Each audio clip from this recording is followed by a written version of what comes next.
asalaamullaahi calaykum halkani waa dunida TV qodobada aad ku daawan doontaan warkeenana waxaa qaybka filla Soomaaliya oo cabsi xoogan soo food saartay kadib weerar la qorsheeyay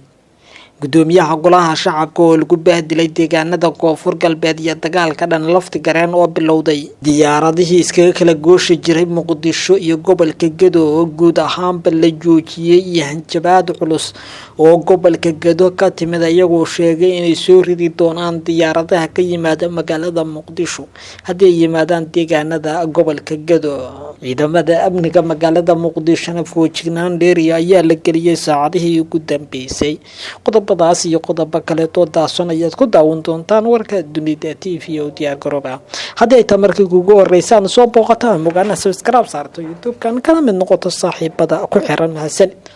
aynu ka horeyno wararka iyo macluumaadka aynu ka helay filla Soomaaliya ayaa ku waramaya in cabsi xoogan ay soo food saartay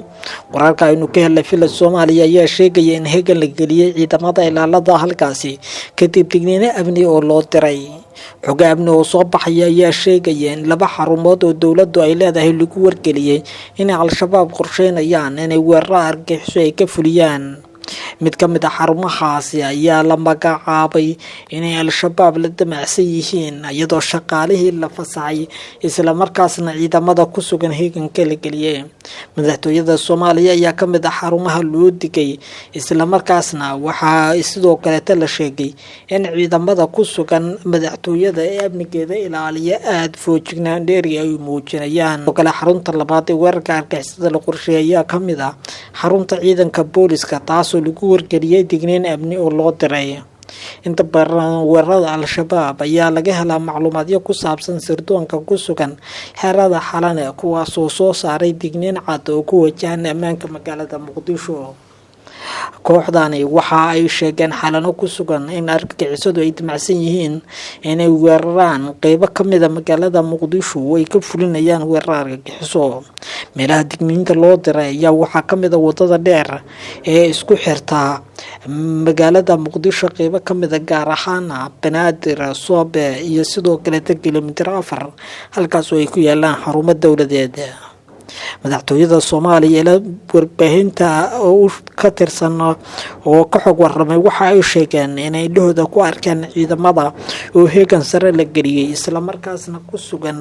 meelo kala duwan oo ku yaala gudaha magaalada Muqdisho ee caasimadda wadanka dadaalo xoogan ayay wadaan waxaana la sheegay in dadaalka ugu weyn uu yahay inay ka hortagaan weerarada la damacsan yahay in gudaha Muqdisho ay ka fuliyaan kooxaha argagixisada xalane ayaa waxaa sirdoonka ku sugan ay soo saareen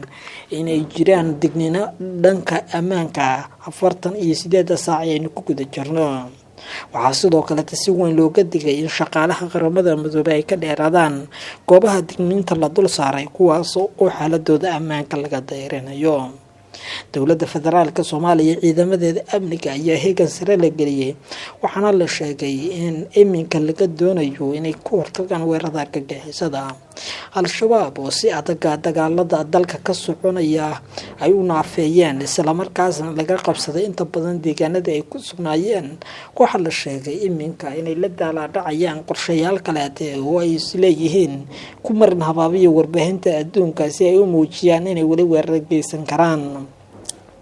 ciidamada dawladda ayaa saakay u dambeysay kala wareegay deegaanka Alkowsar ee gobolka Shabeellada Dhexe halkaas oo ciidamadu ay cagta mariyeen maleeshiyaadka ku sugnaa saraakiisha ciidamadu waxay sheegeen in howlgalkoodu uu sii socon doono iyadoo gobolka Shabeellada Dhexe ay ka harsan tahay oo kaliya in gacanta lagu dhigo degmada muhiimka ee Runudgood halkaas oo laamaha ammaanka dawladdu ay isku diyaarinayaan inay gacanta ku dhigaan dhaqdhaqaaqyada guud ee dalka ka soconaya ayaa ujeedkiisu yahay sidii dalka loo xoreey lahaa waxaana madaxweyne Xasan Sheekh Maxamuud iyo dawladdiisu horey ballan qaadeen in dalka oo dhan laga xoreyn doono kooxaha nabadiidka balse taasi bedelkeeda magaalada Muqdisho ayaa inta badan waxaa ka dhaca weerarada ay geystaan kooxahan sidoo kale tan waxaa jirta digniino xoogan oo dadka deegaanka gudoomiyaha golaha shacabka baarlamaanka Soomaaliya ayaa si xun loogu bahdilay deegaanada maamulka koonfur galbeed kusimaha madaxweynaha gudoomiyaha golaha shacabka baarlamaanka Soomaaliya Sheekh Aadan Maxamed Nuur Madoobe ayaa maanta gaaray degmada Xudur ee gobolka Bakool. wafdiga gudoomiyaha golaha shacabka waxaa halkaasi kusoo dhaweeyay dadka deegaanka iyadoo madaxweynaha koonfur galbeed uu diiday inuu soo dhaweyntiisa ka qayb galo isla markaasna uu dhawaan iskaga ambabaxay magaalada Garowe. Laftigareen ayaa sheegay in uu abaabulayo Aadan Madoobe in uu dhabarka ka jabiyo maamulka koonfur galbeed oo uu xilka ka tuuro, taasi bedelkeedana waxa ay sheegeen in maamulka koonfur galbeed uusan diyaar u ahayn inuu soo dhaweeyo. Aadan Madoobe oo ah mas'uulka ugu sareeya dalka iminka maadaama madaxweynihii maqan yahay ayaa si waxaa loogu soo dhaweeyay gobolka Bakool aan wanaagsaneyn, waxaana ka qayb galay dhammaan madaxda ugu sareysa maamulka koonfur galbeed kuwaasoo iska diiday inay soo dhaweeyaan.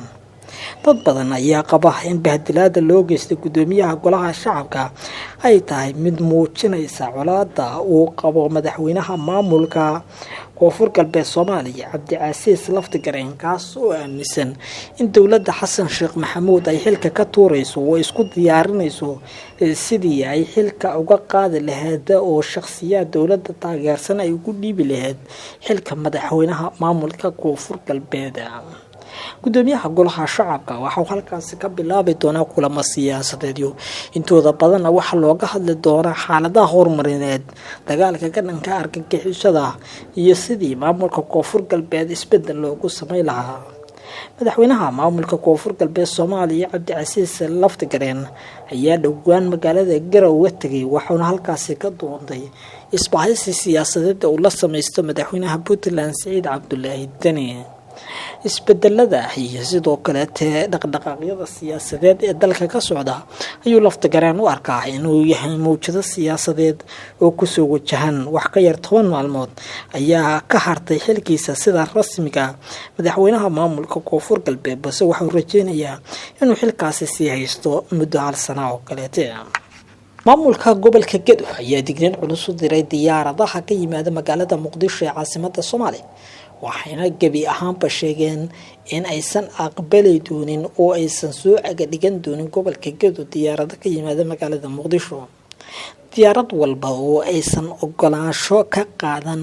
gobolka Gedo madaxdiisa meel kasta oo ay ka timaadaba waxay sheegeen in aysan soo gali doonin gobolka Gedo.